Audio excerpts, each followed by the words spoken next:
महाराष्ट्रातील प्रत्येक अपडेट जाणून घेण्यासाठी आजच मेट्रो रायगडच्या सोशल मीडिया प्लॅटफॉर्मला लाईक, फॉलो आणि सबस्क्राइब करा। रायगड जिल्ह्यातील खंदेरी किल्ल्याजवळ समुद्रात मासेमारीसाठी गेलेली एक बोट उलटल्याने मोठी दुर्घटना घडली आहे। या दुर्घटनेत बोटीवरील 8 पैकी 5 जणांना वाचवण्यात यश आलं असून 3 जणांचा शोध अद्याप सुरू आहे। मुसळधार पाऊस आणि ओहोटीच्या लाटांमुळे बचाव कार्यात अडथळे येत असल्याची माहिती बचाव पथकानं दिली आहे। प्राप्त झालेल्या माहितीनुसार उरण करंजा येथील मनोहर गणपत कोळी यांच्या मालकीची तुळजाई नावाची मासेमारी बोट आज सकाळी 7 वाजता मासेमारीसाठी समुद्रात गेली होती। खंदेरी किल्ल्याजवळ समुद्रात ओहोटीच्या लाटांमुळे बोट उलटल्याची प्राथमिक माहिती आहे।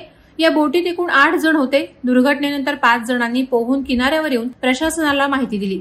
हेमंत बळीराम गावंड वय 45 राहणार आवरे तालुका उरण, संदीप तुकाराम कोळी वय 38 राहणार करंजा तालुका उरण, रोशन भगवान कोळी वय 39 राहणार करंजा तालुका उरण, शंकर हिरा भोईर वय 64 राहणार आपटा तालुका पनवेल, कृष्णा राम भोईर वय 55 राहणार आपटा तालुका पनवेल असे या बोटीवरील व्यक्तींची नावे असून त्यांना अलिबाग येथील सिव्हिल हॉस्पिटलमध्ये उपचारासाठी दाखल करण्यात आले। तर नरेश राम शेलार, धीरज कोळी, मुकेश यशवंत पाटील यांचा शोध सुरू आहे।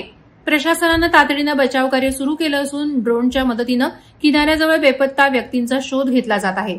रायगड पोलीस, तटरक्षक दल आणि स्थानिक मच्छीमार यांच्या सहाय्याने शोध मोहीम राबवली जात आहे। मात्र मुसळधार पाऊस आणि खराब हवामानामुळे बचाव कार्यात मोठ्या अडचणी येत आहेत। दुर्घटनेचं नेमकं कारण अद्याप स्पष्ट झालेलं नाही।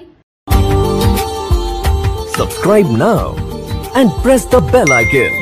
Never miss an update.